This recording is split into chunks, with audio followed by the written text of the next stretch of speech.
Tuhan memperhatikan Sarah seperti yang difirmankannya, dan Tuhan melakukan kepada Sarah seperti yang dijanjikannya.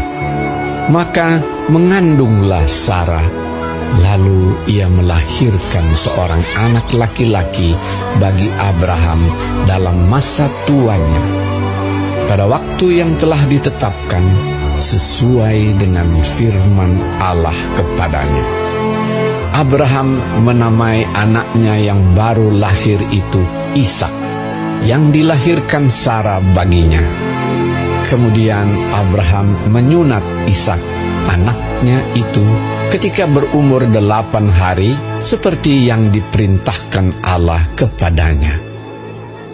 Adapun Abraham berumur 100 tahun ketika Ishak anaknya lahir baginya. Berkatalah Sarah, Allah telah membuat aku tertawa. Setiap orang yang mendengarnya akan tertawa karena aku. Lagi katanya, siapakah tadinya yang dapat mengatakan kepada Abraham, Sarah menyusui anak? Namun aku telah melahirkan seorang anak laki-laki baginya pada masa tuanya.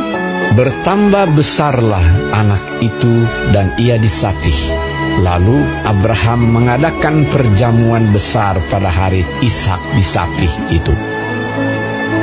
Pada waktu itu Sarah melihat bahwa anak yang dilahirkan Hagar, perempuan Mesir itu bagi Abraham, sedang main dengan Ishak anaknya sendiri. Berkatalah Sarah kepada Abraham, usirlah hamba perempuan itu beserta anaknya, sebab anak hamba ini tidak akan menjadi ahli waris bersama-sama dengan anakku Ishak. Hal ini sangat menyebalkan Abraham oleh karena anaknya itu. Tetapi Allah berfirman kepada Abraham, janganlah sebal hatimu karena hal anak dan budakmu itu. Dalam segala yang dikatakan Sarah kepadamu, haruslah engkau mendengarkannya. Sebab yang akan disebut keturunanmu ialah yang berasal dari Ishak. Tetapi keturunan dari hambamu itu juga akan kubuat menjadi suatu bangsa, karena ia pun anakmu.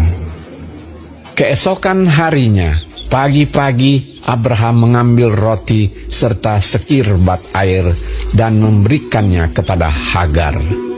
Ia meletakkan itu beserta anaknya di atas bahu Hagar. Kemudian disuruhnyalah perempuan itu pergi. Maka pergilah Hagar dan mengembara di padang gurun Beersheba. Ketika air yang dikirbat itu habis, dibuangnyalah anak itu ke bawah semak-semak, dan ia duduk agak jauh, kira-kira sepemanah jauhnya, sebab katanya, tidak tahan aku melihat anak itu mati. Sedang ia duduk di situ, menangislah ia dengan suara nyaring. Allah mendengar suara anak itu. Lalu malaikat Allah berseru dari langit kepada Hagar.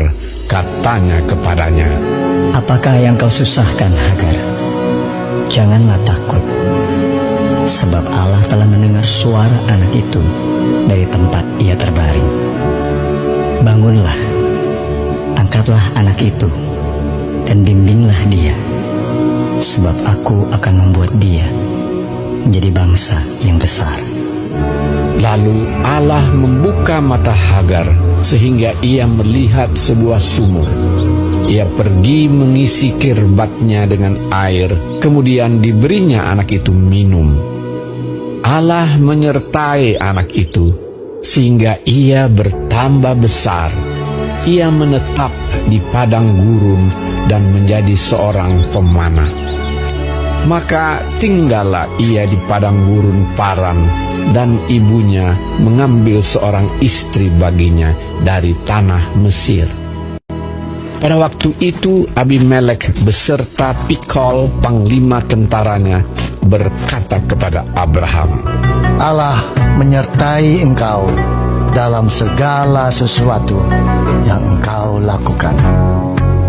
Oleh sebab itu, bersumpahlah kepadaku di sini demi Allah, bahwa engkau tidak akan berlaku curang kepadaku, atau kepada anak-anakku, atau kepada cucu cicitku, sesuai dengan persahabatan yang kulakukan kepadamu. Demikianlah harus engkau berlaku kepadaku dan kepada negeri yang kau tinggali sebagai orang asing. Lalu kata Abraham, Aku bersumpah. tetapi Abraham menyesali Abimelek tentang sebuah sumur yang telah dirampas oleh hamba-hamba Abimelek. Jawab Abimelek, Aku tidak tahu siapa yang melakukan hal itu. Lagi tidak kau beritahukan kepadaku, dan sampai hari ini belum pula ku dengar. Lalu Abraham mengambil domba dan lembu dan memberikan semuanya itu kepada Abimelek. Kemudian kedua orang itu mengadakan perjanjian. Tetapi Abraham memisahkan 7 anak domba betina dari domba-domba itu. Lalu kata Abimelek kepada Abraham, Untuk apakah ketujuh anak domba yang kau pisahkan ini? jawabnya, Ketujuh anak domba ini harus kau terima dari tanganku untuk menjadi tanda bukti bagiku bahwa akulah yang menggali sumur ini.